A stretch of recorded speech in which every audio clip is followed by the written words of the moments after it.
সুপ্রিয় দর্শক, আমরা অনেকেই ছোটবেলায় মক্তবে পড়েছি যে প্রত্যেক মুসলিমকে 4 কালেমা শিখতে হবে, জানতে হবে, মুখস্থ করতে হবে। কোনো কোনো জায়গায় শিখেছি আমরা যে 5 কালেমা শিখতে হবে এবং 2 ঈমান আমাদেরকে জানতে হবে। তা না হলে আমরা কেউ প্রকৃত মুসলিম হতে পারবো না বা ঈমানদার হতে পারবো না। বাগদাদি কায়দা এবং বিভিন্ন রকমের দোয়ার বই, দোয়ার ভাণ্ডার, এরকম বিভিন্ন বই পুস্তকে এ ধরনের 4 কালেমা 5 কালেমার বিবরণ পাওয়া যায়, 2 ঈমানের বিবরণ পাওয়া যায়।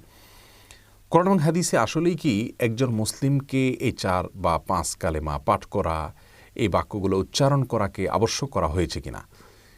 এরকম বিষয় কিনা যে কোনো মুসলিম এই 5 কালেমা মুখে উচ্চারণ না করলে তিনি আর মুসলিম হতেই পারবেন না? আজ আমরা সে বিষয়ে জানার চেষ্টা করব ইনশাআল্লাহ তাআলা। তবে শুরুতে জেনে নেই যে সেই 4 অথবা 5 কালেমা বলতে কোন দোয়াগুলোকে বোঝানো হয়ে থাকে বা কোন বাক্যগুলোকে বোঝানো হয়ে থাকে এবং 2 ঈমান বলতে কাকে বোঝানো হয়ে থাকে। কালিমা বলতে বোঝানো হয়, প্রথম কালিমা বলতে কালিমা তয়্যিবাকে বোঝানো হয়, লা ইলাহা ইল্লাল্লাহ মুহাম্মাদুর রাসূলুল্লাহ, এটি। আর কালিমা শাহাদা বলতে বোঝানো হয় আশহাদু আল্লা ইলাহা ইল্লাল্লাহ ওয়া আশহাদু আন্না মুহাম্মাদান আবদুহু ওয়া রাসূলুহু, এটি কি। এরপরে কালিমায়ে তাওহীদ বলতে আরেকটি কালিমাকে বোঝানো হয়ে থাকে, যেটির ভাষ্য হলো এরকম, লা ইলাহা ইল্লা আনত ওয়াহদাকা লা সানিয়া লাক মুহাম্মাদুর রাসূলুল্লাহ ইমামুল মুত্তাকিন রাসূলু রাব্বিল আলামিন।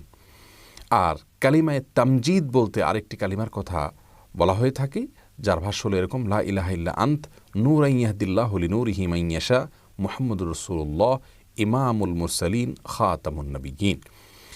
তেমনিভাবে আরেকটা কালিমা, কালিমায়ে রদ্দে কুফর বা কুফরকে প্রত্যাখ্যান মূলক কালিমা, কালিমায়ে রদ্দ কুফর হিসাবে যে বাক্যগুলোর কথা বলা হয়ে থাকে সেগুলো মূলত একটি দোয়া, আল্লাহুম্মা ইন্নী আউযু বিকা আন উশরিকা বিকা ওয়া আনা আ'লাম ওয়া আস্তাগফিরুকা লিমা লা আ'লাম, যেটি হাদিসে বর্ণিত হয়েছে। এই যে কালিমায়ে তয়্যিবা, কালিমায়ে শাহাদাত, কালিমায়ে তাওহীদ, কালিমায়ে তামজিদ, তারপরে কালিমায়ে রদ্দে কুফর, এই যে 5টা কালিমার কথা শুনলাম, সেই সাথে ইমানে মুজমাল, ইমানে মুফাসসাল। ইমানে মুজমাল মানে সংক্ষিপ্ত ইমান, ইমানে মুফাসসাল বলতে বিস্তারিত ইমান। বিস্তারিত ইমান বলতে আমানতু বিল্লাহি ওয়া মালাইকাতিহি ওয়া কুতুবিহি ওয়া রাসূলিহি, ইমানের যে রোকনগুলো আছে সেগুলোর কথা উল্লেখ করে এগুলোকে আমি আনলাম, অর্থাৎ বিস্তারিতভাবে সব রোকনগুলোর কথা উল্লেখ করে তার প্রতি আমরা যে ইমান এনেছি সে কথা স্বীকৃতি দেওয়া। এ হলো 4 বা 5 কালিমা এবং 2 ঈমান, ইমানে মুজমাল অর্থাৎ সংক্ষিপ্ত ঈমান এবং ইমানে মুফাসসাল অর্থাৎ বিস্তারিত ঈমানের রকমগুলোর কথা উল্লেখ করে তারপর তার প্রতি ঈমান আনলাম। এই কথার উল্লেখ রয়েছে যে বাক্যগুলোতে, সেগুলো ঈমানে মুফাসসাল বলে পরিচিত। এই বাক্যগুলো উচ্চারণ করা প্রত্যেক মুসলমানের জন্য অবশ্য কর্তব্য কিনা?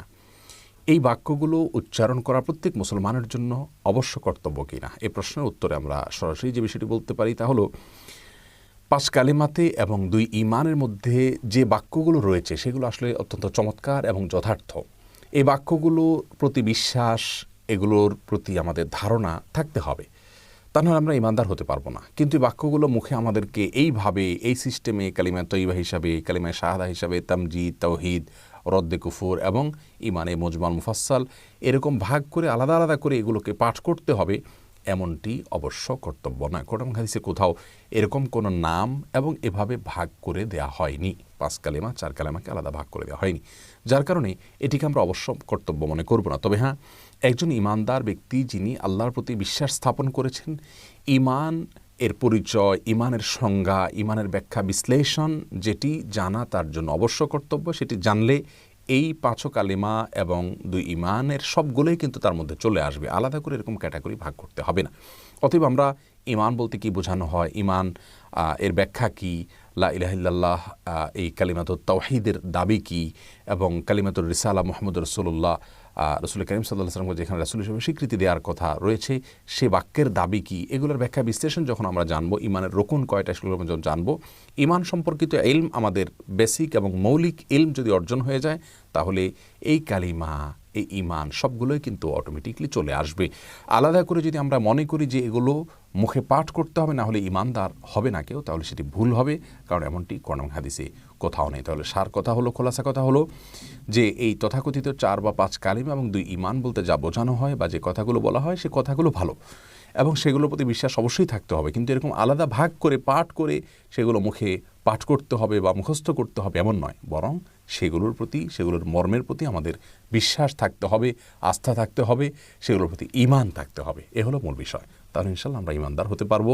অতএব এই বাক্যগুলো মুখস্থ করার কসরত না করি আমরা ইমানের দাবি কি সেটাকে বোঝার চেষ্টা করব, ইমানের মৌলিক ইলম আমরা অর্জন করার চেষ্টা করব, তবেই আমরা পূর্ণাঙ্গ ইমানদার হতে পারবো ইনশাআল্লাহ তাআলা। আল্লাহ তাআলা আমাদের সকলকে সে তৌফিক দান করুন। আসসালামু আলাইকুম ওয়া রাহমাতুল্লাহি ওয়া বারাকাতুহু।